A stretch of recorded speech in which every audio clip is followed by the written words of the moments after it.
work culture for your employees? Well, if you're not, I have 3 ways for you to create a positive work culture for your employees that will pay you back in dividends. So, this is going to be a short leadership tip, but get ready. So, stay tuned till the end.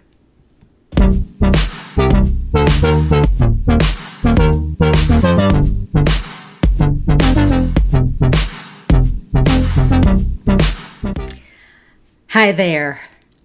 I'm Trina L. Martin from trinalmartin.com, and I just wanted to go on and share with you 3 ways to create a positive work culture for your employees. Now, we all know that 2020 has changed the game as far as doing business and how we're all working, but you still need to have some basic leadership principles in your toolbox and just in general. So I wanted to go on and talk about those because I started thinking about my career as a leader in the Navy and in my civilian career, and people were talking and asking me if I do any kind of leadership coaching, and I do. So I'm starting to think I'm going to go on every Tuesday now and start talking about this.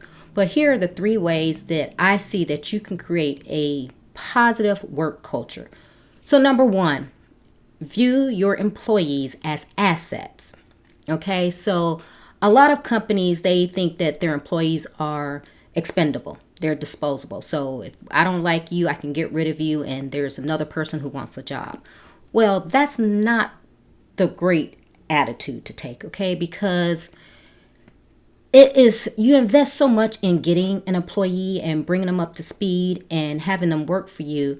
And people don't realize that employees, they will work for you and they will do their best for you as long as they know that you value them.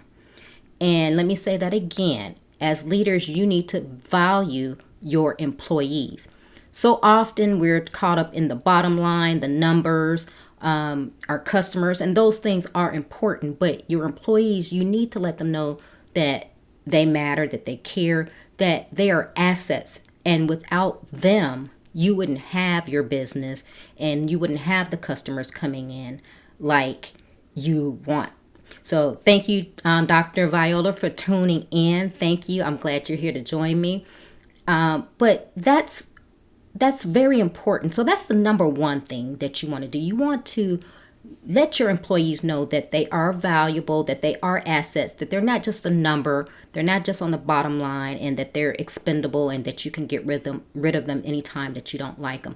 And so many times employers, they foster that culture of backbiting, and then they wonder why their employee is not performing for them. That's why. Number 2, and especially in this day and age, notice when your employee is having a difficult time, whether it's personally or professionally. A lot of times we have employees that are having difficult times and we think that they're underperformers or that they don't care, that they're not taking their work seriously. It may be that they're just in the wrong position, that where you have them is not where their strength lies.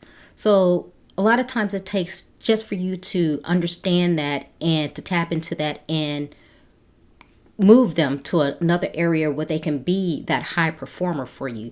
So as a leader, you have to remove the barriers, not create them. So yes, you will have those people who are slackers in your business, but then for the most part, there are people who want to do their best, but they may find that this is just not the right position for them. This is not where their strength lies, and instead of saying that, or they don't know how to say it, they're trying to do their best in the position that they're in, because let's face it, no one's going to work because we just don't have anything else better to do. We're doing it because it's our livelihood.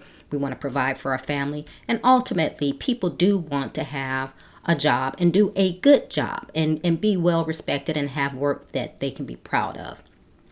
Number 3 is to genuinely care about your employees. And I know you say, oh yeah, I care. No, I mean really care. I mean, like, are you generally asking them, how are you doing? How is your family? So for example, I had a supervisor that every time he saw me, he would say, oh, hey, Trina, how you doing? How are your 2 boys? I don't have two boys. And I told him this repeatedly. Every time he said, how are your two boys? I would tell him, I don't have two boys. But he kept on doing that. So pretty soon I stopped correcting him because it was very apparent to me that he didn't care.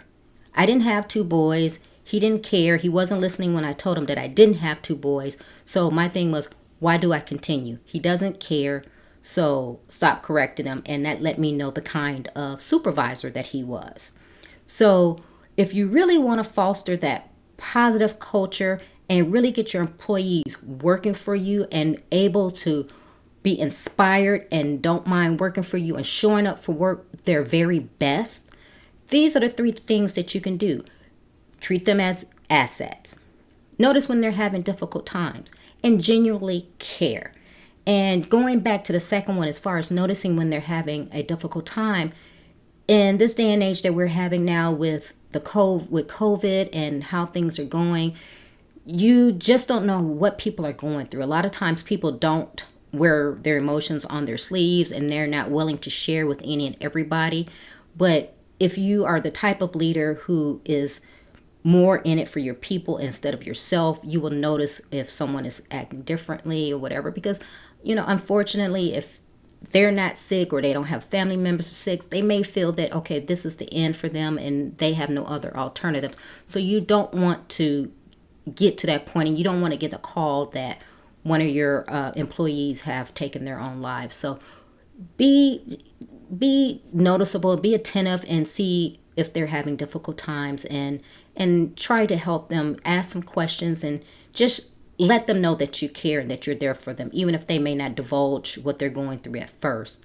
But those are my three things that I wanted to let you know as I sat here and I thought about leadership and some of the important things that leadership entails and that a good leader will do. It's not all about policy and knowing the ins and out, the black and white. Sometimes you have to tap into that area where it's no written policy and you just have to go on your feelings, and a lot of that requires you treating others the way you want to be treated.